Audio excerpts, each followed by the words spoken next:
अल्हम्दुलिल्लाह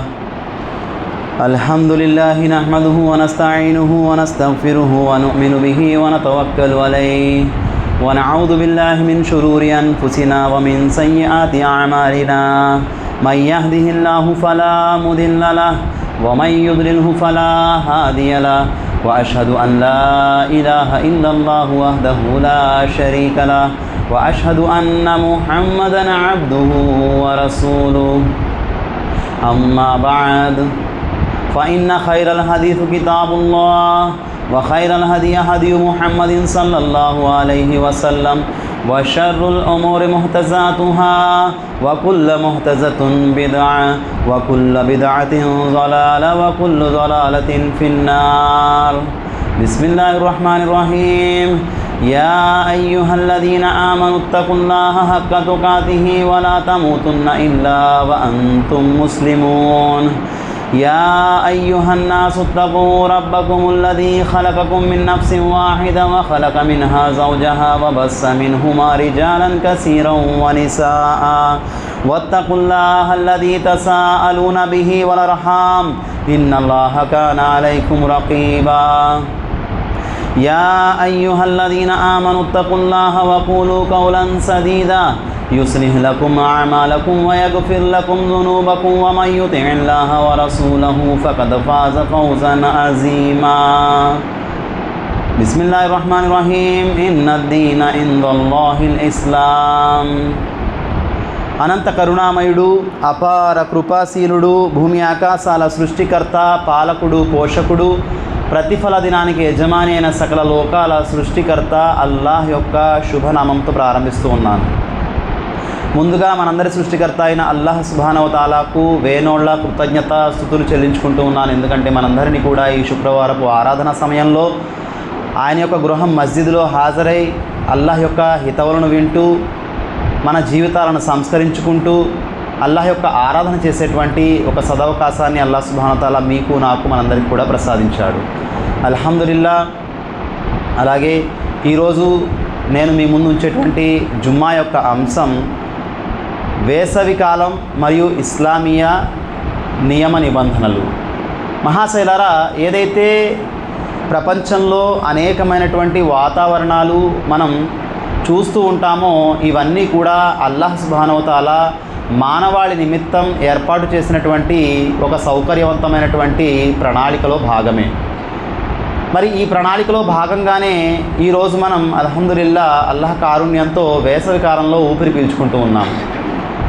ఈ వేసవి కాలం ఏదైతే ఉందో ఇది అనేకమైనటువంటి వరాలను తీసుకొస్తుంది, అలాగే కొన్ని ఇబ్బందులను, బాధలను కూడా తీసుకొస్తుంది. ఏ కాలమైనప్పటికీ కూడా తన తోడుగా ఈ విధమైనటువంటి విషయాలు తప్పనిసరిగా తీసుకొస్తుంది. అంటే అందులో కొన్ని లాభాలు ఉంటాయి, కొన్ని నష్టాలు కూడా మనకి ఉంటూ ఉంటాయి. ఇస్లాం ధర్మం ఏం చెబుతుంది అంటే మీరు లాభాల్ని పొందుతూ నష్టాల నుండి తగు జాగ్రత్త వహించండి అనేటువంటి విషయాన్ని ప్రవక్త ముహమ్మద్ సల్లల్లాహు అలైహి వసల్లం వారి యొక్క బోధనలు మరియు అల్లాహ్ యొక్క ఆజ్ఞలు మనకి స్పష్టంగా కనిపిస్తూ ఉంటాయి. కాబట్టి మహాశిలరా, ఏదైతే వాతావరణంలో మనం ముందు కొనసాగుతున్నామో దానిలో మనం గుర్తించాల్సినటువంటి కొన్ని విషయాలను ఖురాన్ మరియు హదీసుల ప్రాతిపదికన తెలుసుకునేటువంటి ప్రయత్నం ఇన్షాల్లా మనం చేద్దాం. మహాశిలరా, ఏదైతే ఈ వాతావరణం వేసవి కాలం ఉందో దీని గురించి ఒక హదీస్ ప్రవక్త సల్లల్లాహు అలైహి వసల్లం వారి జీవితంలో మనకు కనిపిస్తుంది. మొట్టమొదటి పాయింట్ మనం తెలుసుకోవాల్సిన విషయం అదేమిటంటే అబూ హురైరా రదియల్లాహు తఆలా అన్హు వారి కథనం ప్రకారం ప్రవక్త ముహమ్మద్ సల్లల్లాహు అలైహి వసల్లం వారు తెలియజేశారు, ఏదైతే శీతాకాలం మరియు వేసవి కాలం సంభవిస్తాయో ఇవి నరకపు శ్వాస వల్ల సంభవిస్తాయి. నరకం అల్లాహ్ తాలా దగ్గర మొరపెట్టుకుంది, నాలో ఉన్నటువంటి వేడి నాలోని విషయాలను హరించి వేస్తుంది, దాని కారణంగా నేను ఉక్కిరిబిక్కిరి అవుతున్నాను, నాకు శ్వాస తీల్చుకునేటువంటి పర్మిషన్ ఇవ్వండి, అనుమతినివ్వండి అని చెప్పి అల్లాహ్ను కోరిన సందర్భంలో అల్లాహ్ 2 సార్లు దానికి శ్వాస తీసుకోవడానికి అనుమతి ఇవ్వడం జరిగింది. ఆ 2 సార్లలో ఒకటి ఉచ్ఛ్వాస, రెండవది నిశ్వాస. అంటే ఒకటి శ్వాస లోపలికి తీసుకుంటుంది ఈ యొక్క నరకం, అప్పుడు చలికాలం ఏర్పడుతుంది అన్నారు ప్రవక్త వారు. ఎప్పుడైతే బయటికి వదులుతుందో లోపల తీసుకున్న శ్వాస అప్పుడు వేసవికాలం వేడి సంభవిస్తుంది అన్నారు ప్రవక్త వారు. సైన్స్ అండ్ టెక్నాలజీ ఎంత డెవలప్ అయినప్పటికీ కూడా ఏ విషయాలు ఏ విధంగా సైన్స్ మరియు ఈ జ్ఞానం మానవుడి యొక్క పరిమిత జ్ఞానం మనకి బోధిస్తూ ఉన్నప్పటికీ కూడా ప్రవక్త ముహమ్మద్ సల్లల్లాహు అలైహి వసల్లం వారు ఏ విషయాన్ని అయితే బోధించారో ఆ విషయాల ప్రాతిపదికనే మనం ప్రతి విషయాన్ని విశ్వసించడం అనేటువంటిది విశ్వాసం యొక్క మొట్టమొదటి కండిషన్. కాబట్టి ఇప్పుడు సైన్స్ అండ్ టెక్నాలజీకి ఆ విషయం తెలిసి రాకపోవచ్చు, భవిష్యత్తులో తెలియవచ్చు, తెలియకపోనవచ్చు. ఇది ఒకవేళ తెలిసిపోతే ప్రవక్త ముహమ్మద్ సల్లల్లాహు అలైహి వసల్లం వారి మాట నిజమని గుర్తించి ప్రపంచ ప్రజలందరూ కూడా ఇస్లాం స్వీకరించవచ్చు. ఏది జరిగినప్పటికీ కూడా అసలు వాస్తవ విషయం ఏంటంటే ఈ ఇల్మే గైబ్ అనేటువంటిది, అంటే ఏదైతే అగోచర జ్ఞానం అనేటువంటిది ఉందో ఇది మన కంటికి కనిపించకుండా అల్లాహ్ సుబ్హానహు వ తఆలా పరీక్షగా ఇక్కడ పెట్టడం జరిగింది. కాబట్టి మన లోపల ఉన్నటువంటి అవయవాలు మనకు ఏ విధంగా కనిపించవో ఒకనొకప్పుడు కనిపించినటువంటి ఈ అవయవాల గురించి ఈరోజు సైన్స్ అండ్ టెక్నాలజీ బోధిస్తూ ఉంది.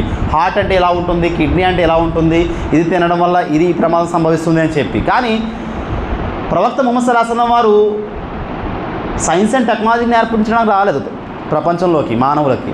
దైవం యొక్క సరైనటువంటి అడ్రస్ ఇవ్వడానికి వచ్చారు. ఆయన చిరునామా ఏంటి, ఆయన కోరుకునేటువంటి జీవిత విధానం ఏంటి, అసలు జీవితంలో ఏ విశ్వాసాన్ని కలిగి ఉండాలి, ఏ వ్యవహారాలు చక్కబెట్టాలనే విషయాల్ని బోధించడానికి వచ్చారు. ఆ బోధనలో భాగంగానే ఈ హదీసును కూడా ప్రోత్సాహాలు బోధించడం జరిగింది. మనం చూసినట్లయితే ఆశ్చర్యం కలుగుతూ ఉంటుంది. ఉన్న పళంగా ఉన్నటువంటి వేడంతా ఎక్కడ మాయమైపోతుందండి, చలికాలం వచ్చేటప్పటికి చిత్రంగా ఉంటుంది. దీని సమాధానం ఖురాన్ మరియు హదీసులలో మనకు కనిపిస్తుంది. నరకం యొక్క శ్వాస లోపలికి ఎప్పుడైతే తీసుకోవడం జరుగుతుందో ఆ వేడిమంతా కూడా నరకంలోకి లాగివేయబడుతుంది. వేసవకాలం ఎప్పుడైతే వస్తుందో అది బయటకి శ్వాస తీసుకొని శ్వాస విడిచిపెడుతుంది. అప్పుడు ఈ ప్రపంచంలో వేడి అనేటువంటిది పెరిగిపోతుంది. ఆనాటి సూర్యుడే ఈనాడు ఉన్నాడు, ఈనాటి సూర్యుడే చలికాలంలో ఉంటాడు, వర్షాకాలంలో ఉంటాడు. కానీ ఇక్కడ వేడి ఎక్కడి నుంచి పుడుతుంది అంటే విశ్వాస దగ్గర సమాధానం ఉంది, ఇది నరకపు యొక్క శ్వాస. కాబట్టి ఈ విషయాన్ని మనం గుర్తించాలి. ప్రవక్త ముహమ్మద్ సల్లల్లాహు అలైహి వసల్లం వారి సహీ హదీసులో ఈ విషయాన్ని చెప్పడం జరిగింది. ఇక మనం చూసినట్లయితే రెండవ విషయం, ప్రతి కాలం కూడా లాభాలు నష్టాలు తీసుకొస్తుందని తెలియపరచడం జరిగింది. ఇందులో లాభాలు ఏమిటి, ఈ సీజనల్ ఫ్రూట్స్ వస్తాయి, మామిడి పళ్ళు వస్తాయి, తాటి ముంజలు వస్తాయి, ఇలా రకరకాలైనటువంటి పళ్ళు ఫలాలు మనకు దొరుకుతూ ఉంటాయి. వాటిని మనం ఆస్వాదిస్తూ ఉంటాం, తిని ఆనందాన్ని వ్యక్తం చేస్తూ ఉంటాం, అల్లాహ్ తఆలా కృతజ్ఞతలు తెలుపుతూ ఉంటాం. ఇవి లాభాలు అయితే నష్టాలు కూడా ఉన్నాయి. ఈ వేడిమి వల్ల తలపోటు వస్తుంది, మైగ్రేన్ వస్తుంది, కడుపు సంబంధించినటువంటి ఏదైతే మీకు వడగాల్పు అంటారు దాన్ని కొట్టడం వల్ల కడుపులో సంబంధించినటువంటి వ్యాధులు వస్తాయి, మనిషి స్పృహ తప్పిపోతాడు, చనిపోయే పరిస్థితి కూడా వెళ్ళిపోయే అవకాశాలు ఉంటాయి. కాబట్టి ఈ నష్టాలు కూడా ఉన్నాయి. ఈ రెండింటి విషయాల్లో కూడా మధ్య మార్గాన్ని ఇస్లాం మీకు అనుసరించమని చెప్పి ఆజ్ఞాపిస్తుంది. కాబట్టి ఈ నష్టాల పట్ల అల్లాహ్ తాలాను పనా వేడుకోవడం, అంటే అల్లాహ్ తాలాను రక్షించమని వేడుకోవడం కూడా తప్పనిసరిగా చేయాలి. లాభాల పట్ల ఏం చేయాలి, విశ్వాసి కృతజ్ఞత చూపాలి. అంటే ఒక మామిడి పండు తింటున్నాడు విశ్వాసి, ఎవరు కృతజ్ఞత చూపాలి, అల్లాహ్ నీకు ఇంత రుచితమైనటువంటి మామిడి పండు నాకు ప్రసాదించావు, నీకు ఎనలేని కృతజ్ఞతలు అల్హమ్దులిల్లాహ్ అని చెప్పి మనం చెప్పే ప్రయత్నం చేయాలి. మూడవ పాయింట్ ఏంటంటే నీడలోనే ఎక్కువ శాతం ఉండడానికి ప్రయత్నించాలి. ఇది కూడా ఇస్లాం తెలియజేసింది. చూడండి, ప్రవక్త సల్లల్లాహు అలైహి వసల్లం వారు తెలియజేశారు. కైస్ బిన్ అబీ హాసిమ్ ఆయన తండ్రి గురించి తెలియజేస్తూ ఈయన సహాబీ, నా యొక్క తండ్రి ఒకనొకప్పుడు ఒక సందర్భంలో ఎండలో నిలబడున్నాడు. అప్పుడు ప్రవక్త ముహమ్మద్ సల్లల్లాహు అలైహి వసల్లం వారు ఈ విధంగా పిలిచి, నీడలోకి రా, ఎందుకు నువ్వు అలా ఎండలో నిలబడున్నావు, నీడను ఆశ్రయించు అని చెప్పి పిలవడం జరిగిందని చెప్పి ఆసిమ్ బిన్ కైస్ అనేటువంటి సహాబీ వారు తెలియజేయడం జరిగింది. అంటే ప్రవక్త సల్లల్లాహు అలైహి వసల్లం వారు ఎప్పుడు కూడా నీడలో ఉండమని చెప్పి సహాబాలకి ఆజ్ఞాపించారనే విషయం కూడా మనకు తెలుస్తుంది. ఇంకా ప్రవక్త సల్లల్లాహు అలైహి వసల్లం వారు సగం ఎండలో సగం నీడలో ఉండడాన్ని కూడా నిషేధించారు. అంటే మనం నిలబడుతుంటాం, ఎవరితో మాట్లాడుతూ ఉంటాం, లేకపోతే ఎక్కడన్నా సాయిలో ఏదన్నా నీళ్ళలో నిలబడిన పరిస్థితుల్లో అయితే పూర్తిగా ఎండలో అయినా నిలబడాలి, లేదా పూర్తిగా నీళ్ళలోకైనా రావాలి. దీనికోసం హదీస్లో ఏం చెప్పారంటే ప్రవక్త సల్లల్లాహు అలైహి వసల్లం వారు, మీరు సగం ఎండ సగం నీళ్ళలోనే ఉండకండి, ఇది శైతాన్ యొక్క సభకు సంబంధించినటువంటి విషయం. శైతాన్ యొక్క సభ ఎలా జరుగుతుందంటే అది సగం నీడలో సగం ఎండలో జరుగుతూ ఉంటుంది. దాన్ని పోలినటువంటి పనులు మీరు చేయకండి, మీ జీవితంలో రానివ్వకండి. అయితే పూర్తిగా ఎండలో ఉండండి, పని చేసుకోండి, లేదా నీడలో వచ్చేటువంటి ప్రయత్నం చేయండి అని ఆజ్ఞాపించడం జరిగింది. కాబట్టి ఒక విశ్వాసి ఇది కూడా పాటించడానికి ప్రయత్నం చేయాలి. నాలుగో విషయం ఏంటంటే రహదారులు మరియు నీడల గురించి మనం చూసినట్లయితే ఇత్తకుల్లా ఐనైన్ ప్రోసాసో తెలియజేశారు. రెండు లానతిచ్చేటువంటి, అంటే రెండు బద్దువా చేసేటువంటి, రెండు శాపాన్ని ఇచ్చేటువంటి విషయాలను దూరంగా ఉండండి అన్నారు. ఆ రెండు విషయాలు ఏమిటి ప్రవక్త సల్లల్లాహు అలైహి వసల్లం అని సహాబాలు అడిగితే దానికి ప్రవక్త సల్లల్లాహు అలైహి వసల్లం వారు, ఒకటి నీడనిచ్చేటువంటి ప్రదేశాలు, అంటే చెట్లు, రేక్ చెట్లు, లేకపోతే ఏదైనా ఉంటాయి కదండి, ఆ నీడనిచ్చేటువంటి ప్రదేశాల్లో ఒకటి, రెండవది రహదారులు. ఈ రెండు విషయాలు శాపాన్ని ఇస్తాయన్నారు ప్రవక్త సల్లల్లాహు అలైహి వసల్లం. ఏ విధంగా అని సహాబాలు అడిగితే, ఈ నీడల్లో ప్రయాణికులు సేద తీరేటువంటి అవకాశం ఉంటుంది. చూడండి ఎంత ఉన్నతమైనటువంటి మార్గదర్శకత్వాలు ఇస్లాంలో చెప్పబడ్డాయో. ప్రయాణికులు సేద తీరుతారు. ఆ సేద తీరేటువంటి ఆ యొక్క నీడలో మీరు ఆ నీడను తీసేటువంటి ప్రయత్నం చేయకండి. అంటే అకారణంగా మీరు చెట్లను కొట్టకండి, ఆ నీడను అలాగే ఉంచండి. రెండో విషయం, అక్కడ మీరు అపరిశుభ్రతను చేసేటువంటి ప్రయత్నం చేయకండి. అంటే టాయిలెట్స్ చేస్తూ ఉంటారు కదా, టాయిలెట్స్ బాత్రూమ్స్ వెళ్తూ ఉంటారు. చాలా సాధారణ మనం చూస్తూ ఉంటాం, ముస్లిమేతరులు ఎక్కడ దొరికితే అక్కడ బాటిల్ పట్టుని వెళ్ళిపోతూ ఉంటారు, చెంబు పట్టుని వెళ్ళిపోతూ ఉంటారు. ఇది ఇస్లాం పూర్తిగా ఖండించింది, నిషేధించింది. ఈనాడు కూడా గవర్నమెంట్ చూడండి బాత్రూమ్లు కట్టుకోండి అని చెప్పి సబ్సిడీ ఇచ్చి మరీ ప్రోత్సహిస్తూ ఉంది. అయినా పల్లెటూరు వాతావరణంలో చాలామంది ఈ విధంగా బయట వెళుతూ ఉంటారు. కానీ ఇస్లాం 1400 సంవత్సరాల క్రితమే ఈ ఆజ్ఞను జారీ చేసింది. మీరు నైతికతతో జీవించండి, పరిశుద్ధతతో జీవించండి, పరిశుభ్రంగా ఉండండి. అంటే దీని ద్వారా మనకు తెలిసేటువంటి విషయం ఏంటంటే, ఈ పాయింట్లో ప్రకృతి సిద్ధమైనటువంటి వనరులను ప్రతి ఒక్కరూ వాడుకునే విధంగా విశ్వాసి దైవానికి భయపడుతూ ఆ ఆజ్ఞలను పాటిస్తూ ప్రకృతి సిద్ధ వాతావరణంలో ఉన్నటువంటి నీడలు కానీ, ప్రకృతిలో నడిచేటువంటి రహదారుల విషయంలో కానీ దైవానికి భయపడి ఆయన ఏం చేయాలి, పరిశుభ్రంగా ఉంచే ప్రయత్నం చేయాలి తప్ప పాడు చేసే ప్రయత్నం చేయకూడదు. అంతకీ ప్రయాణంలో అర్జెంటుగా కనుక వచ్చేసింది ఏదన్నా మనకు పరిస్థితి అంటే, చాలా దూరంగా ప్రజలు సంచరించినటువంటి ప్రదేశంలోకి వెళ్ళేవారు ప్రోత్సహిస్తున్న వారు సహాబా అయినప్పుడు కూడా. సుదూర ప్రాంతంలోకి ప్రజలకు ఇబ్బంది కలగనటువంటి ప్రదేశాల్లోకి వెళ్ళి ఆ యొక్క బహిర్భూమికి ఆ యొక్క చర్య పూర్తి చేసుకునేవారు. ఈ విధమైనటువంటి పని చేయమని చెప్పి ప్రోత్సహిస్తున్న తెలియచేయడం జరిగింది. కాబట్టి రహదారులు, నీడనిచ్చేటువంటి ప్రదేశాల విషయంలో ఇవి శాపాన్నిస్తాయి. ఎలా శాపాన్నిస్తాయి?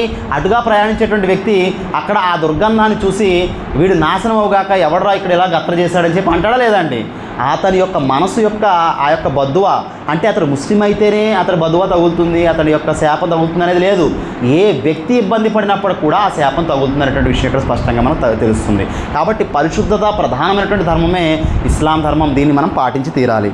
ఇక ఐదో విషయం మనం చూసినట్లయితే భద్రతా ఏర్పాట్లు. చూడండి, ప్రొఫెసర్ తెలియజేశారు, ఎండలో బయలుదేరితే తలపై ఒక తెల్లటి వస్త్రం వేసుకునేవారు ప్రవక్త ముహమ్మద్ సల్లల్లాహు అలైహి వసల్లం వారు. ఇది కూడా హదీస్లో వచ్చింది.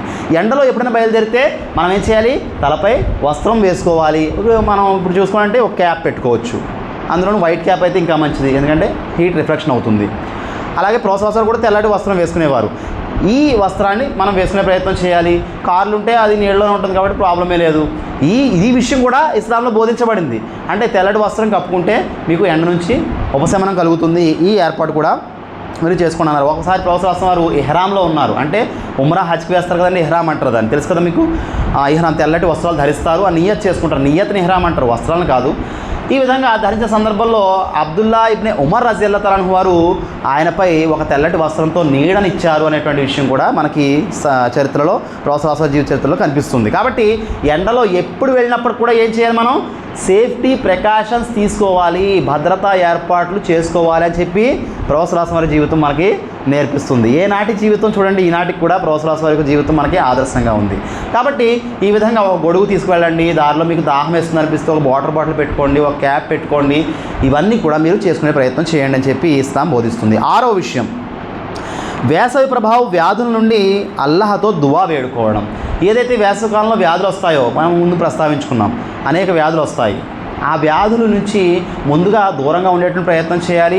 వీలైనంత ఎక్కువగా నీడలో ఉండే ప్రయత్నం చేయాలి, ఇంటి పట్టునే ఉండే ప్రయత్నం చేయాలి. అలా అంటే మన జీవితం నడవదు కదా. వ్యవసాయం చేసేవాళ్ళు పొలాల్లోకి వెళ్ళాలి, ఉద్యోగం చేసేవాళ్ళు డ్యూటీల్లోకి వెళ్ళాలి, ఈ విధంగా వ్యవహారాలు చక్కబెట్టేవాళ్ళు బయటకు వెళ్ళాలి. ప్రతి విషయం కూడా తప్పనిసరి పరిస్థితి. అప్పుడు ఈ సేఫ్టీ ప్రికాషన్స్ తీసుకోవాలి.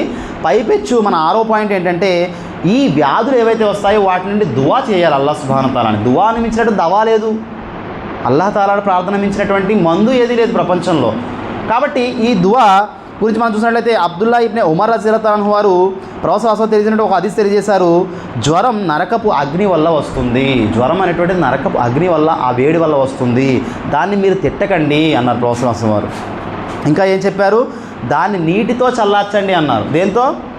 నీటితో చల్లార్చండి. ఇప్పుడు సైన్స్ ఏం చెప్తుందండి, ఇప్పుడు కూడా మీరు తీసుకెళ్ళారనుకోండి, చిన్నపిల్లలను బాగా ఒంట్లో పోలేదని ముందు నీట్గా స్నానం చేయించండి అంటూ ఉంటాడు. నేను మా అమ్మాయిని కూడా తీసుకెళ్ళినప్పుడు అదే చెప్పాడు, మాకు ఆశ్చర్యం వేసింది. కాబట్టి ప్రొఫెసర్ 1400 సంవత్సరాల క్రితం ఈ విషయం చెప్పారు. మనం చూడండి, గుట్ట కూడా పెడుతూ ఉంటారు, మీరు నీటిని తాపి మీ యొక్క నుదురుపై పెడుతూ ఉండండి అని చెప్తూ ఉంటారు. చూడండి ప్రొఫెసర్ వారి యొక్క హదీసులు ఎంత మార్గదర్శకత విషయాలు. ఇక్కడ ప్రొఫెసర్ వారు వాటిని నీటితో చల్లార్చండి, జ్వరాన్ని తిట్టకండి. ఎందుకంటే జ్వరం కూడా మేలు చేస్తుంది విశ్వాసకి, ఎందుకంటే అతని యొక్క పాపాలు ఏమైనా ఉంటే అది రాలిపోతాయన్నారు ప్రొఫెసర్. కాబట్టి తిట్టాల్సిన అవసరం లేదు. ఏ విషయాన్ని తిట్టడు విశ్వాసి, నిజంగా విశ్వాసి అయితే కనుక, ఎందుకంటే ఇది అల్లా తరపున వచ్చింది కాబట్టి. రావాలని కోరుకోడు, వస్తే సహనం వహిస్తాడు, దానికి ట్రీట్మెంట్ ఏంటో చూసుకుంటాడు, ఇదనమాట. కాబట్టి ఆ విధంగా నరకం నుండి వస్తుంది, జాగ్రత్త వహించండి అని చెప్పి డాక్టర్ ప్రిస్క్రిప్షన్ ఏదైతే ఉందో దాని నుంచి మనం కొంతమంది వేడి కొంచెం గోరువెచ్చని నీళ్ళు పెట్టమంటారు, కొంతమంది చన్నీళ్ళు పెట్టమంటారు, కొంతమంది వేడి నీళ్ళతో కాపడం పెట్టమంటారు. ఈ విధంగా మనం సజెషన్ తీసుకుని ఆ విధంగా చేసే ప్రయత్నం చేయాలి. అప్పుడు అబ్దుల్లా ఇబ్నే ఉమర్ రజియల్లాహు తఆలా అన్హు వారు వేసవిలో వ్యాధుల నుండి ప్రత్యేకంగా దువా కోరుకునేవారు. అంటే వేసవిలో ఏదైతే వ్యాధులు వస్తాయో అల్లా ఆ వ్యాధుల నుండి నన్ను రక్షించు, నాకు సరైనటువంటి ఆరోగ్యాన్ని ప్రసాదించు, నా ఆరోగ్యం క్షీణించకుండా కాపాడు. మీ ఇష్టం, ఏ భాషలో అయినప్పుడు కూడా దువా చేసుకోవచ్చు. అల్హమ్దులిల్లా. ఈ దువా మర్చిపోకూడదు ఎప్పుడు కూడా. మనం దువాలు వృధా కావు, ఇవన్నీ కూడా మనకు పరలోకంలో లభిస్తాయి ఇన్షాల్లా. అల్లాహ్ అయితే తలిస్తే ఇక్కడ ఇస్తాడు. తెలుసు కదా మీ అందరికీ దువాలు ఎలా నెరవేరుతాయో. అయితే ఒక పెద్ద ప్రమాదం నుండి తీసేస్తాడు ఆ దువా కారణంగా. రెండవది మనం కోరిని ఇచ్చేస్తాడు అల్లాహ్ సుబ్హానహు వ తఆలా. మూడో విషయం ఏంటి, పరలోకంలో వాటిని మీ యొక్క కరెన్సీ రూపంలో జాగ్రత్త పెడతాడు. కాబట్టి ప్రతి క్షణము కూడా దువా చేసేటువంటి ప్రయత్నం చేయాలి. జుమ్మాకు కూడా త్వరగా వచ్చేటువంటి ప్రయత్నం చేయాలి. ఎందుకంటే మీరు జుమ్మాకు త్వరగా వస్తే ఆ పుణ్యం కూడా వేరేగా ఉంది. మేకనిచ్చినటువంటి, ఒంటెనిచ్చినటువంటి, ఆవును కుర్బానిచ్చినటువంటి, గుడ్డును కుర్బానిచ్చినటువంటి పుణ్యాలు ఉన్నాయి. కానీ మనం డ్యూటీ టైంలో చూసుకుని రాకూడదు. మనం షిఫ్ట్ ఎక్కుతున్నామా, మనం డ్యూటీ ఏమైనా ఎక్కుతున్నామా, లేదు కదా, అల్లా ఆరాధనకు వస్తున్నాం, ఖాళీ ఉన్నాం, ఆ సమయానికి మధ్యలోకి వచ్చి కూర్చోవాలి. ఆ 9ంటికి, 10ంటికి, 11ంటికి మీరు ఎంత వచ్చినప్పుడు కూడా ఆ పుణ్యం ఊరికే పోదు, అది లాట్లుగా అల్లా తఆలా పేరుకుపోతుంది. ఈ విషయాన్ని గుర్తించండి ఇన్షాల్లా. ఏడవది, చలువ చేసేటువంటి వస్తువులను ఉపయోగించడం. చూడండి ఈరోజు మనం కామన్గా అంటూ ఉంటాం, చలువ చేసేటువంటి విషయాలు తాగలరా, మజ్జిగ తాగలరా, అది తాగలరా. ప్రొఫెసర్ వారి జీవితంలో కూడా మనకు కనిపిస్తుంది. చూడండి ప్రొఫెసర్ వారు ఖర్జూర పండు వేసవి కాలంలో అత్యధికంగా తినేవారు మరియు అనేవారు. ఖర్జూరాన్ని దేంతో తినేవారు ప్రొఫెసర్ వారు? ఖర్జూరాన్ని కర్బూజాతో తినేవారు. కర్బూజా అంటే వాటర్ మిలన్ అని తెలుసుకుంది మనకి. ఈ రెండు కలిపి తినేవారు ప్రొఫెసర్ వారు. మరియు ఏమనేవారంటే, ఖర్జూరపు వేడిని మేము ఈ కర్బూజాతో దాన్ని సమాప్తం చేస్తాం. అలాగే ఖర్జూరపు ఏదైతే ఈ వాటర్ మిలాన్ పుచ్చకాయ యొక్క చలవదనం ఉందో దాన్ని ఖర్జూరంతో తుడిచివేస్తాం. అంటే ఇది చలువ చేస్తుంది, ఇది వేడి చేస్తుంది. ఈ రెండింటిని కలిపి తినడం వల్ల ఏమవుతుంది, ఒక బ్యాలెన్స్ అనేటువంటిది ఉంటుంది. ఈ రెండు కలిపి తినేవారు ప్రొఫెసర్ వారు. కాబట్టి ఇది కూడా సున్నత్ మనకి. చూడండి ప్రొఫెసర్ వారి యొక్క సున్నతలో ఎన్ని విషయాలు ఉన్నాయో. కాబట్టి ఇది ఈ విధంగా మనం తినేటువంటి ప్రయత్నం చేయాలి. చలువ వచ్చేటువంటి ఆహార పదార్థాలను ఎక్కువ తీసుకునే ప్రయత్నం చేయమని చెప్పి ప్రొఫెసర్ వారి యొక్క జీవిత చరిత్రలో మనకి ఆదర్శంగా కనిపిస్తుంది. 8వది, నీటి భద్రత మరియు దాని యొక్క దానం. చూడండి ఈ వేసవకాలం వచ్చేటప్పటికి నీటి వ్యవహారం వచ్చేటప్పటికి మనకి ఇబ్బందికరంగా ఉంటుంది. ఊటలు ఇంకిపోతూ ఉంటాయి, బావులు ఇంకిపోతూ ఉంటాయి, కొంచెం నీటికి ఇబ్బంది పడేటువంటి అవకాశం ఉంటుంది. కానీ విశ్వాసిగా మనం ఏం చేయాలి అంటే, విశ్వాసిగా మనం నీటిని తగు మోతాదులో మాత్రమే వాడాలి. ఏ పరిస్థితి అయినప్పుడు కూడా వాడాలి. ఎండకాలం వచ్చాడు బహు ఎక్కువగా దీని పట్ల శ్రద్ధ వహించాలి. ఎందుకంటే ఇది ప్రపంచ ప్రజలందరి సంపద, అందరి యొక్క అమానత్. మనం ఎలా పడితే అలా వృధా చేయడానికి ఇస్లాం అంగీకరించలేదు, ఇది పాపమంది. కాబట్టి నీటి విషయంలో తగిన జాగ్రత్తతో బట్టలు ఉతకడానికైనా, తాగడానికైనా, మనం స్నానం చేయడానికైనా మన యొక్క ప్రతి వ్యవహారానికి లిమిట్లో వాడాలి. చూడండి బకెట్లు కూడా బాత్రూంలో వాటర్ కొట్టడానికి పెడుతూ ఉంటారు జనాలు. ఈరోజు టబ్స్ కూడా వచ్చేసి ఒక స్విచ్ నొక్కితే దాదాపు 10 లీటర్లు వెళ్ళిపోతూ ఉన్నాయి, లేకపోతే 15 లీటర్లు వెళ్ళిపోతూ ఉన్నాయి. ఇది కాదు, మనం 5 లీటర్ల బకెట్ పెట్టుకుంటే సరిపోతుంది. మీకు బాగా టాయిలెట్ వెళ్ళిపోవాలి అంటే 5 లీటర్ బకెట్ ఎక్కువ, ఒక 2 చెంబులు, ఎందుకంటే ట్యాప్ వస్తూ ఉంటుంది కదా. ఇలా ప్లాన్ చేసుకోవాలి. వీటి పుణ్యం దొరకదండి అల్లాహ్ సుబ్హానహు వ తఆలా దగ్గర. మనం ప్రయత్నం చేస్తాం అల్లాహ్ యొక్క ఆజ్ఞకి, ప్రొఫెసర్ వారి యొక్క ఆజ్ఞకి శిరస వహించడానికి. కాబట్టి ఇటువంటి ప్రయత్నాలు చేయాలి. చాలా తక్కువగా నీటిని వాడాలి, సేవ్ చేయాలి. ప్రొఫెసర్ హదీస్ ఏముంది, మన అందరూ తెలిసినటువంటి హదీసే. మీరు పారే నది ఒడ్డున ఉన్నప్పటికీ కూడా మీరు నీటిని వృధా చేయకండి అన్నారు ప్రొఫెసర్ వారు. పారే నది ఒడ్డు పారుతూనే ఉంటుంది నీరు, అక్కడ కూడా మీరు నీటిని వృధాగా తీసి వాడకండి అన్నారు ప్రొఫెసర్. చూడండి ఎంత పెద్ద పొరపాటు చేస్తామో మనం. కాబట్టి నీరు అనేది అల్లాహ్ యొక్క గొప్ప వరం, దాని పట్ల కృతజ్ఞత చూపాలి, అల్హమ్దుల్లా చెప్పాలి. నీరు లేకపోతే జీవితమే లేదు. ఇంకా ఇందులోనే రెండో విషయం ఏంటంటే దానం. నీటిని దానం చేసే ప్రయత్నం చేయాలి. అంటే దాహార్తులకు నీటిని అందించే ప్రయత్నం చేయాలి. వేసవకాలంలో చలివేంద్రాలు పెట్టేటువంటి ప్రయత్నం చేయాలి. ఎవరి ఏరియాలో అయినప్పుడు కూడా ఏమన్నా నీటికి ఇబ్బంది పడేటువంటి పరిస్థితులు ఉంటే అక్కడ బోర్ వేయించే ప్రయత్నం చేయాలి. ఒక సహాబీ వారు ప్రొఫెసర్ ఆసమ దగ్గరికి వచ్చారు. ఈసాలే సవాబ్ అంటే, నేను నా తల్లి మరణించింది ప్రవక్త, ఆమె పేరుతో, అంటే ఆమె పుణ్యం, ఆమె పేరుతో కదా, అల్లాహ్ పేరుతో మనం పుణ్యకాలు చేస్తాం. ఆమెకు పుణ్యం వెళ్ళే విధంగా నేను ఏం సత్కార్యం చేయను అని అడిగారు ప్రోత్సాహం. అప్పుడు ప్రోత్సాహం ఏం చెప్పారు, అన్నిటికంటే ఉత్తమమైన సత్కార్యం ప్రజలకు నీటిని అందించడం, కాబట్టి నువ్వు నీటిని ఏర్పాటు చేయి, ప్రజలకు దానం చేయను ప్రోత్సాహం. కాబట్టి చాలామంది అనుకుంటూ ఉంటారు, మా పెద్ద ఆయన చనిపోయారండి, ఆయన పేరుతో ఏం చేయాలండి అని చెప్పి బిద్దత్ పనులు చేస్తూ ఉంటారు, దిన కార్యక్రమాలు ఏమండి, లేకపోతే షిర్క్ కార్యక్రమాలు చేస్తూ ఉంటారు. ఇవి కాదు, అల్లా అనుమతించినటువంటి పనులు ఉన్నాయి. మీరు ఎక్కడైనా ఏదైనా మస్జిద్కి బోర్ లేదు, ఆ బోర్ వేయించండి. ఒక 10 మంది 20 మంది ఉండే ముస్లిం మహల్లా ఉంది, అక్కడ నీటికి ఇబ్బంది పడుతున్నారు, అక్కడ బోర్ వేయించండి. లేదా వేసవకాలం వచ్చింది, ఈ 2 నెలలు 3 నెలలు ఓ చలివేంద్రం ఏర్పాటు చేయండి, ఒక మనిషిని పెట్టి. లేకపోతే మనిషి లేకుండా ఇప్పుడు చలివేంద్రం నడుస్తున్నాయి అల్హమ్దుల్లా, కొంత పెట్టుబడితో కొంచెం ప్రయత్నంతో అలా చేయండి, అది ఉత్తమ సత్కార్యం. కాబట్టి ఈ విషయాన్ని గుర్తించాలి. ఇంకో వాక్యం మనం చూసినట్లయితే ఈ నీటిని ఇచ్చేటువంటి విషయం గురించి మనందరూ తెలిసినటువంటి హదీసే వాక్య చెప్పారు ప్రోత్సాహం వారు. యూదుల కాలంలో ఒక వ్యక్తి ఉండేవాడు, ఆ వ్యక్తి దాహం వేసి ప్రయాణంలో బావిలోకి దిగి నీటిని తాగాడు, తన యొక్క దాహాన్ని చల్లార్చుకున్నాడు. బయటకు వచ్చి చూసిన తర్వాత ఒక కుక్క ఒక తడిగా ఉన్నటువంటి నేలను నవ్వులుతుంది. ఆ తడిదానం చమాయింపు తన యొక్క నాలుకకు అందాలని చెప్పి అతడు గుర్తించాడు, ఆ కుక్కకి దాహం వేస్తుందని చెప్పి. అప్పుడు మరలా కష్టపడి క్రిందకి దిగి పైకి నీరు తేలేడు, అతనైతే కింద దిగి తాగేశాడు. అతని యొక్క బూటు, అప్పుడు లెదర్ బూట్స్ వాడేవారు, లెదర్ ఆ లెదర్ బూటు నోటితో ఖర్చు పెట్టుకుని నీటిని పైకి పాకి ఎక్కి ఆ యొక్క కుక్కకి తాగిగించాడు. ఇది అల్లాహ్ సుబ్హానహు వ తఆలా ఈ చర్యను ఎంతగా ఇష్టపడ్డాడు అంటే, ఆ చర్య వల్ల అతడి యొక్క పూర్వ పాపాలన్నీ మన్నించేశాడు అల్లాహ్ సుబ్హానహు వ తఆలా, స్వర్గంలో ప్రవేశింపజేశాడు అని ప్రవచనాలు స్వయంగా తెలియచేయడం జరిగింది. కాబట్టి ఎంత గొప్ప పుణ్యకార్యం చూడండి, ఒక వ్యక్తికి నీటిని అందించడం. అందులో మన ఎక్కువ ఇళ్లలో కూడా ఉంటూ ఉంటారు, నీరు మనం ఎవరైనా అడిగారనుకోండి గమ్ముని నీరు తెచ్చేటువంటి విషయంలో కూడా అలసత్వం ప్రదర్శిస్తూ ఉంటారు. దౌర్భాగ్య పరిస్థితి. ఇంట్లో పెద్దవాళ్ళు నీరు అడగగానే నీరు తెచ్చేటువంటి పరిస్థితి, పిల్లలు ఆ ప్రయత్నం చేయాలి. మనం కూడా నీటిని ఎక్కువగా తాగుతూ ఉండాలి ఈ యొక్క సమయంలో అల్హమ్దులిల్లాహ్. ఈ విషయాలన్నీ కూడా గుర్తుపెట్టుకుని ఆచరించాలి. కాబట్టి ఈ విషయాన్ని గుర్తుపెట్టుకోండి. మనం నీటిని ఎక్కువగా దానం చేసేటువంటి ప్రయత్నం చేస్తే అల్లాహ్ సుబ్హానహు వ తఆలా ఎంతో ఇష్టపడతాడు.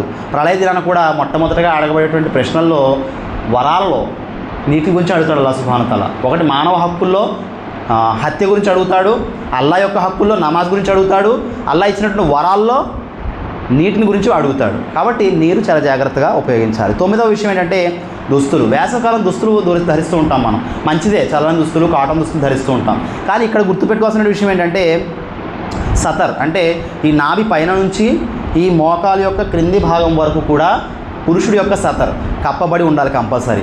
ఈరోజు చూడండి, ఫ్యాషన్ పేరుతో గుడ్డలు చింపేసుకుంటూ ఉన్నారు, లేకపోతే చాలా తగ్గించేసుకుంటూ ఉంటారు, కురస చేసేసుకుంటూ ఉన్నారు. కొంతకాలం ముందు వెళ్ళేటప్పటికి పురుషుల్లో ఈ దౌర్భాగ్య పరిస్థితి లేదు. ఈరోజు పురుషుల్లో కూడా వచ్చేసింది అది. ఆడవాళ్ళే చింపుకునేవారు కొన్ని 2-3 సంవత్సరాలు 4-5 సంవత్సరాల కింద వెనక్కి వెళితే ఆడవాళ్ళు చింపుకునేవారు, చిన్న చిన్న దుస్తులు ధరించేవారు. కానీ పురుషులు ప్యాంట్లు ధరించేవారు, షర్ట్లు ధరించేవారు, నైట్ ప్యాంట్లు ధరించేవారు. నైట్ షార్ట్లు ఉండేవి కాదు ఎక్కడా కూడా. కావాలని ఏమన్నా జీన్ ప్యాంట్ ఏమన్నా 3/4 కట్ చేసుకునేవారు తప్ప. కానీ ఈరోజు దౌర్భాగ్య పరిస్థితి ఎలా ఉందంటే అండర్వేరా లేకపోతే ఆ షార్ట్ అనేటువంటి విషయం కూడా తెలియట్లేదు. అంత దౌర్భాగ్యకరమైన పరిస్థితి, అనైతికత, అశ్లీలం, జుగుప్సాకరమైనటువంటి పరిస్థితులు ఈరోజు సమాజంలో చూస్తుంటే మనకు వాంతి వచ్చేటువంటి పరిస్థితులు ఉన్నాయి. కాబట్టి వేసవకాలం పేరుతో మనం కూడా ఏం చేస్తూ ఉంటామంటే షార్ట్లు వేసుకుందాంరా అని చెప్పి ఇటువంటి విషయాలు చేయకూడదు మహాశరా. మీకు అంతగా కావాలంటే లుంగి కట్టుకోండి, లేదా కనీసం ఇక్కడ వరకు ఉండేలాగా, మరీ ఇక్కడ వరకు కూడా రాకూడదు.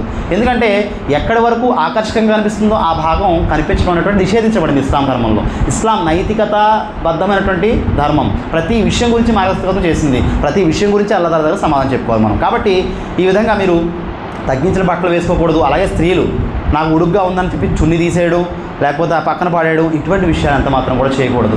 ఏ సందర్భంలో ఉన్నప్పటికీ కూడా నైతికత ప్రధానంగా మనం జీవితం గడపాలి. అల్లాహ్ యొక్క ఆజ్ఞ ప్రకారంగా మనం జీవితం గడపాలి. అంత పలుచనైన దుస్తులు కూడా ధరించకూడదు. లోపల భాగాలు బయట కనబడేలాగా, స్ట్రక్చర్ బయట కనబడే టైట్ అనే దుస్తులు ధరించకూడదు. ఇలా చాలా నియమాలు దుస్తుల గురించి ఇస్లాం చెప్పింది. కాబట్టి వాటిని గుర్తించే ప్రయత్నం చేయండి. అది కొంతమంది ఏం చేస్తారంటే బనియన్లతో నమాజ్ చేస్తూ ఉంటారు. అండ్ ఏవి ఫుల్ బనీలు కాదు, హాఫ్ బనీతో అయితే నమాజే అవ్వదు. చాలామంది చేస్తూ ఉన్నారని నాకు విని ఆశ్చర్యం వేస్తుంది కొంతమంది చెప్తూ ఉంటే. కాబట్టి ఈ విధమైనటువంటి విషయాలు మీరు అవాయిడ్ చేయండి. ఎప్పుడు నమాజ్ చేసినప్పుడు కూడా కుదు జీనత్కు ఇంద మస్జిద్ అని చెప్పి అల్లాహ్ సుబ్హానహు వ తఆలా తెలియజేయడం జరిగింది. మీరు సౌందర్యాన్ని కలిగి ఉండండి మస్జిద్కి వచ్చేటప్పుడు, అంటే మంచి దుస్తులు ధరించండి. మీరు హాఫ్ హ్యాండ్స్ ధరిస్తారా, ఫుల్ హ్యాండ్స్ ధరిస్తారా, ఇవన్నీ వేరే విషయం. కానీ సతర్ ఏదైతే ఉందో దాన్ని గుర్తించాలి. కొంతమంది సజ్దాలకు వెళ్తూ ఉంటే టీషర్ట్ అయితే మొత్తం లేచిపోయి లోపల అండర్వేర్ కూడా కనబడుతుంది, నమాజ్ అవ్వదండి అలాగా. కాబట్టి దీన్ని చాలా గుర్తించే ప్రయత్నం చేయండి. మీరు ఈ విధమైనటువంటి పనుల్లో ఎంత మాత్రం కూడా పార్టిసిపేట్ చేయకండి. 10వ విషయం ఏంటంటే చెమట వాసన పట్ల జాగ్రత్త వహించడం.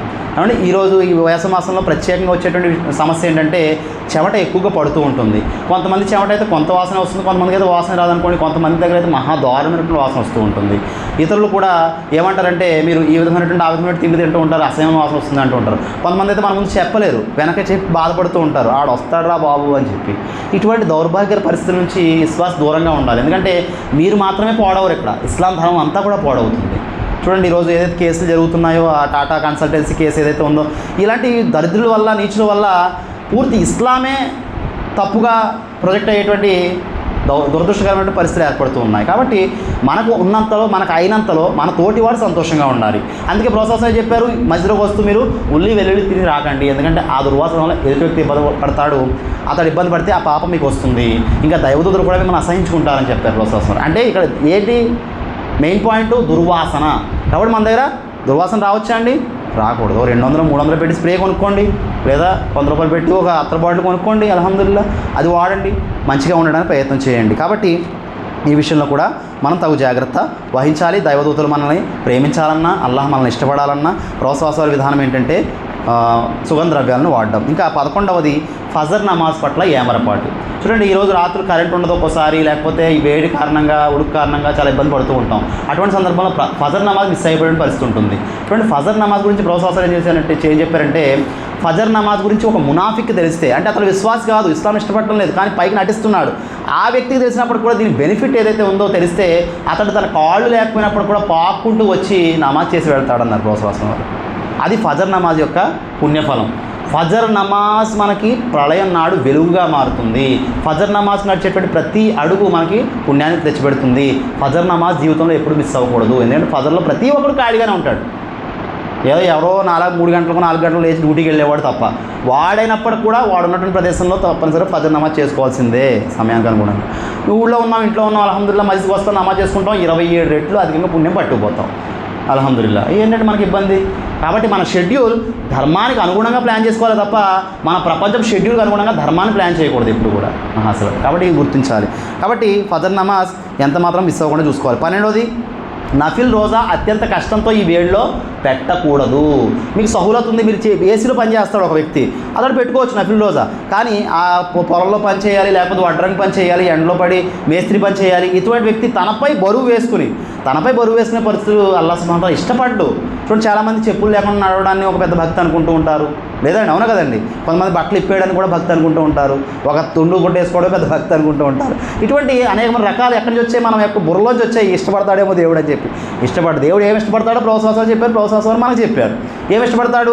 మీరు ఇబ్బంది లేకుండా రోజా పాటించండి, అది ఇష్టపడతాడు అల్లాహ్ సుబ్హానహు వ తఆలా. మీరు కష్టపడకండి, మీరు కష్టపడడానికి అల్లాహ్ సుబ్హానహు వ తఆలా ఎంతమంది ఇష్టపడ్డాడు. కాబట్టి కష్టంలో ఉన్న వ్యక్తి నఫిల్ రోజాలు పాటించకండి. మీకు సహూలత్ ఉంది, మీకు వెసులుబాటు ఉంది, మీరు పాటించగలరు, ఇబ్బంది పడరు, అందులో పాటించండి. ఒకసారి ప్రోత్సాహ జీవితంలో ఒక సంఘటన జరిగింది. సహాబాలు ఒక ప్రయాణంలో కొంతమంది రోజా ఉన్నారు, కొంతమంది రోజా లేరు. అప్పుడు ప్రోత్సాహంతో ప్రయాణం చేస్తున్నారు. వాళ్ళు ప్రయాణం చేస్తూ ఆ దగ్గర ఆగారు, పడవ వేశారు. అక్కడ ఆగి రోజా లేనటువంటి వ్యక్తులు దిగి తమ యొక్క ఒంటెలు కట్టుకున్నారు, వాటికి మేత వేశారు, నీటిని తెచ్చారు, అన్ని పనులు చేశారు అక్కడ. కానీ రోజా ఉన్నటువంటి వ్యక్తులు ఒక నీళ్ళలో వెళ్ళి అలసిపోయి కూర్చున్నారు, ఎందుకంటే వీక్ అయిపోతారు కాబట్టి.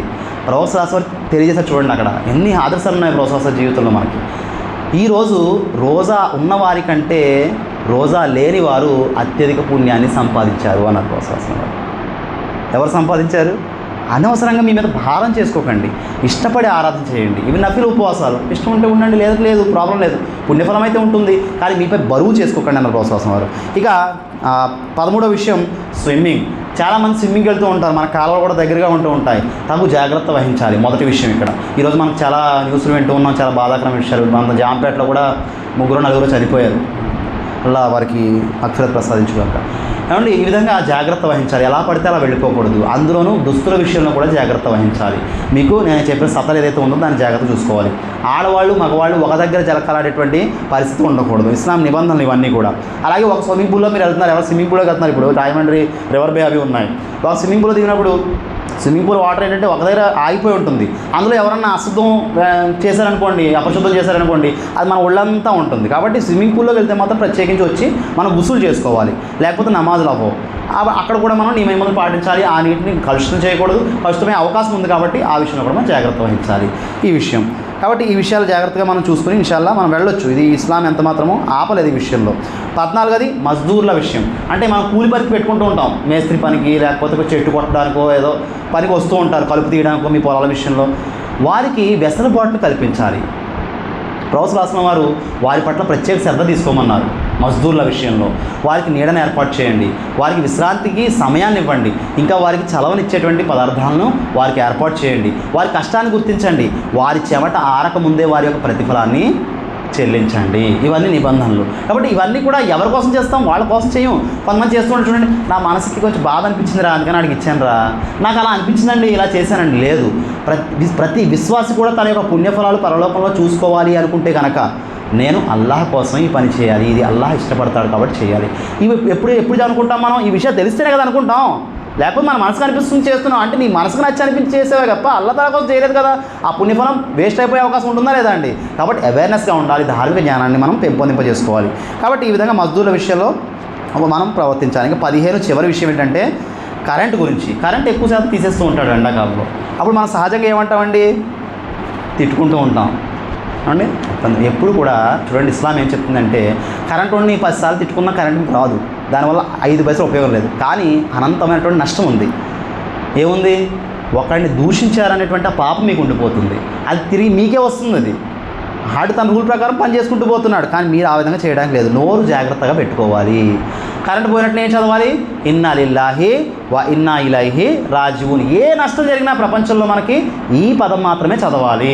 ఇంకా దువా కూడా చేయాలి. ఆ దువా కూడా అరబీలో ప్రొఫెసర్ నేర్పించారు. దాని అర్థం ఏంటంటే, యా అల్లాహ్ మాకు జరిగినటువంటి ఈ నష్టానికి తగినటువంటి పూర్తి ప్రతిఫలాన్ని ఇహపరలోకాల్లో మాకు ప్రసాదించు అని చెప్పి దువా చేసుకోవాలి. కాబట్టి ఇదైతే మనం తప్పించలేము, కానీ ఇక్కడ మనం స్టాండర్డ్గా ఒక క్రమశిక్షణగా ఉండగలం. ఇది విశ్వాస యొక్క హూబీ, అంటే ఒక ఉత్తమమైనటువంటి ప్రత్యేకత. కాబట్టి ఈ విషయం గురించి మనం శ్రద్ధ వహించాలి. కాబట్టి దాన్ని ఎంత మాత్రం కూడా కరెంట్ని తిట్టేటువంటి ప్రయత్నం చేయకూడదు, శాపనార్థాలు పెట్టేటువంటి ప్రయత్నం చేయకూడదు, దుర్భాష అయ్యేటువంటి ప్రయత్నం చేయకూడదు. చివరిగా ఈ చిన్న విషయం చెప్పి నేను ముగిస్తాను. మీరు అసలు చేయాల్సినటువంటి విషయం ఏంటంటే, ఈ వేసవి కాలంలో ఏదైతే ఈ వేసవి కాలం వల్ల మీకు ఇబ్బంది కలుగుతుందో ఇది నరకపు అగ్ని వల్ల కలిగేటువంటి ఇబ్బంది అని గుర్తించండి.